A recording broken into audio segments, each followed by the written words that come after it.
जय श्री कृष्ण। स्वागत है आप सभी का मेरे एच.एस. भारद्वाज यूट्यूब चैनल पर। मैं हरिओम शर्मा आज आपको पुत्र प्राप्ति से संबंधित इस वीडियो के माध्यम से जानकारी दूंगा। आपको पूरी जानकारी दूंगा।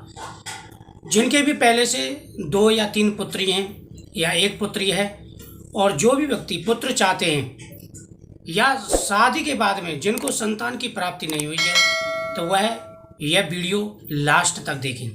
आज आपको पूरी विस्तार से जानकारी दूंगा कि किन किन बातों का आपको ध्यान रखना है, क्या ऐसे कार्य हैं जो आपको करने चाहिए जिससे आपको पुत्र की प्राप्ति हो और संतान की मनोकामना पूरी हो। जिनके पहले से 2 या 3 पुत्रियां हैं, तो जाहिर सी बात है उनको पुत्र की आवश्यकता होती है, और सभी के मन में ये होता है कि उनके पुत्र और पुत्री दोनों हों। जो कन्या हैं वह अपना भाई चाहती हैं, लेकिन इसमें भी कई प्रकार की रुकावटें आ जाती हैं। अक्सर आपने देखा होगा कि जब कन्या की पुत्र को गर्भधारण होता है तो किसी भी प्रकार की कोई परेशानी नहीं आती, लेकिन जब पुत्र प्राप्ति के लिए गर्भधारण होता है या तो मिसकैरेज हो जाता है या गर्भधारण ही नहीं होता। बहुत से ऐसे भी दंपति हैं जिनकी शादी को कई साल बीत चुके हैं, लेकिन उनको संतान की प्राप्ति नहीं हुई है। इनमें कई प्रकार से रुकावटें आती हैं। देखो, सबसे पहला जो होता है वो होता है कि कहीं आपके शरीर में कोई परेशानी तो नहीं, यानी अनहेल्दी होना, किसी भी प्रकार की, जैसे शुक्राणु होते हैं, अगर उनमें कोई कमी होती है तब भी जो है संतान प्राप्ति में, पुत्र प्राप्ति में रुकावट आती है। दूसरा होता है किसी दोष के कारण, यानी आपके ऊपर पितृदोष है जिसकी वजह से आपको पुत्र प्राप्ति में परेशानी आ रही है या संतान प्राप्ति में परेशानी आ रही है। तीसरा होता है किया कराया, किसी के द्वारा आपके ऊपर किया कराया हो जिसकी वजह से भी यह परेशानी आती है, जिसे कोख बंधन कहते हैं। कोख बंधन भी कई कारणों से हो जाता है। या तो इंसान को संतान की प्राप्ति ही नहीं होती, या होकर के संतान की डेथ हो जाती है, या मिसकैरेज हो जाता है, या स्वास्थ्य में हमेशा कोई ना कोई परेशानी लगी रहती है। कई कारण ऐसे होते हैं जिनकी वजह से संतान प्राप्ति में परेशानी आती है। अब आपको क्या करना है वह ध्यान से सुनो। जिनको भी पुत्र चाहिए या जिनके संतान की प्राप्ति नहीं हुई है, नियमित रूप से जब से आप ये वीडियो देख रहे हैं तब से उसी दिन से आप हरवंश पुराण पढ़ना शुरू कर दें। सबसे पहला यह है हरवंश पुराण। अगर आप उसमें पढ़ोगे तो उसमें नियमित रूप से आया हुआ है कि जिनके बच्चे होकर के मर जाते हैं, या जिनका मिसकैरेज हो जाता है, या जिनकी संतान प्राप्ति नहीं हो रही है, तो उनको कितनी बार हरवंश पुराण सुनना चाहिए। हरवंश पुराण में जगह लिखा हुआ है। नियमित रूप से सुबह शाम हरवंश पुराण सुनना शुरू कर दें। आप पढ़ भी सकते हैं, या आप पढ़ ना सके तो वीडियो में डाल रखी हैं, आप हरवंश पुराण सुन भी सकते हैं। दूसरा, हमेशा ध्यान रखना है कि आपको बृहस्पतिवार और सोमवार, यानी भगवान विष्णु और भगवान शिव की पूजा नियमित रूप से शुरू कर देनी है। चाहे आप घर पर ही करें, जरूरी नहीं है मंदिर में जा करके करें।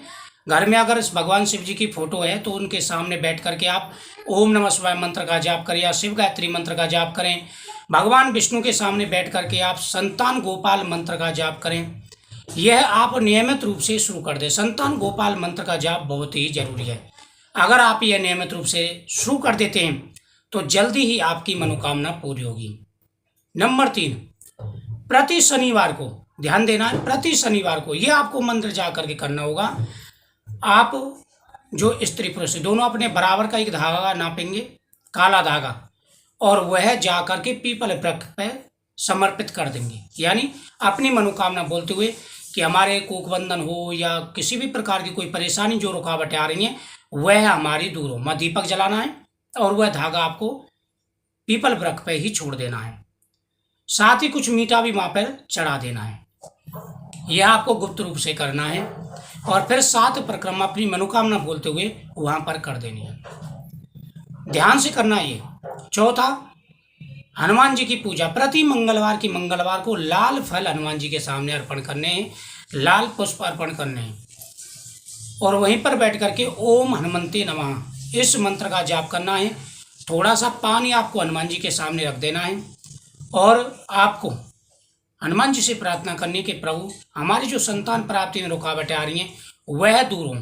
आपको उस पानी को देखते हुए इस मंत्र का जाप करना है, फिर एक बार बजरंग बाण पढ़ना है और उस पानी को पी लेना है। या आप घर पे भी हनुमान जी की फोटो हो तो वहाँ पर भी कर सकते हैं। तो ये क्या होगा, जब आप वो पानी पिएंगे तो आपके अंदर कोई भी परेशानी है, जो बंधन है, सारे बंधन दूर हो जाएंगे। नियमित रूप से, यानी जब आपके गर्भधारण हो जाए तब से लेकर के और तीसरे महीने तक नियमित रूप से गौ का दूध पीना है। और गौ बछड़ी वाली अगर मिल जाती है तो उसका नियमित रूप से आपको दूध पीना प्रारंभ कर देना है। अगर आपके पास कुंडली है तो कुंडली चेक जरूर करानी है एक बार। व्हाट्सअप नंबर मेरा आपको डिस्क्रिप्शन बॉक्स में मिल जाएगा, वहां जाकर के आप उस पर व्हाट्सअप करें और आप कुंडली चेक जरूर कराएं। गर्भधारण से पहले, यानी जिनको संतान प्राप्ति नहीं हो पा रही है, शादी के बाद में 2 साल 3 साल 4 साल हो गए गर्भधारण नहीं हो पा रहा है, तो उनको नियमित रूप से 10 दिन तक, नियमित रूप से 10 दिन या 15 दिन शिवलिंग के बीज और पुत्र जीवक दवा का जो है 15 दिन लगातार प्रयोग करना है। उसके बाद में आपको ट्राई करना है, तो निश्चित रूप से आपकी मनोकामना पूरी होगी। जो मैं बातें आपको बता रहा हूँ, छोटी छोटी बातें, इनका विशेष रूप से ध्यान रखना है। प्रति अमावस्या की अमावस्या को आपको पितरों के नाम से कुछ ना कुछ जरूर करना है। अनजाने में अगर पितृदोष हो, बहुत से के पास तो कुंडली होती है, बहुतों के पास कुंडली नहीं होती, जिससे पितृदोष लग जाता है, तो आपको जरूर जो है अमावस्या के दिन पितरों के नाम से कोई ना कोई कार्य जरूर करना है। भगवान कृष्ण का, यानी जो लड्डू गोपाल जी का बाल स्वरूप होता है, भगवान कृष्ण का जो बाल स्वरूप है, उनको आपको स्नान कराना है। स्नान कराने के बाद में उस जल का नियमित रूप से आपको पान करना है। अगर आप यह नियम शुरू कर देते हैं तो निश्चित रूप से आपकी सारी परेशानियां दूर हो जाएंगी, कोग बंधन भी दूर होगा और हर प्रकार की परेशानियां दूर हो जाएंगी। बृहस्पतिवार की पूजा और बृहस्पतिवार के दिन गौ माता को आटे का पेड़ा या रोटी और गुड़ जरूर खिलाएं। हफ्ते में एक बार आपको ध्यान रखना है, हफ्ते में एक बार घर में गंगा जल का छींटा जरूर लगाना है। और हेल्दी फूड, यानी आपको जो है, जो फ्रूट्स होते हैं जैसे केला है, उसका आपको प्रयोग करना है गाय के दूध के साथ में। जब आप गाय का दूध प्रयोग करेंगे तो उसी समय पर आपको साथ में सुबह के समय एक केले का प्रयोग भी करना है।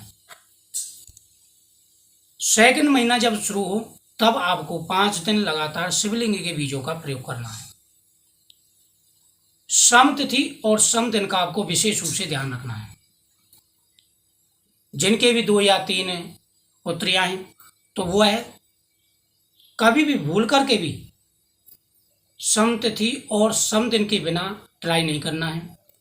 और इस बात का विशेष रूप से ध्यान रखना है कि सम तिथि जरूरी है। सुबह के समय विषम तिथि लग रही हो, रात को सम तिथि शुरू हो गई हो तो आप ट्राई कर सकते हैं, अगर सम दिन बैठ रहा है तो। इन बातों का विशेष रूप से आपको ध्यान रखना है। छोटी छोटी बातें अगर आप इनका ध्यान रखेंगे तो आपकी मनोकामना जरूर पूरी होगी। तो मुझे उम्मीद है जानकारी आपको अच्छी लगी होगी, तो वीडियो को शेयर जरूर करें और चैनल को सब्सक्राइब। जय श्री कृष्ण।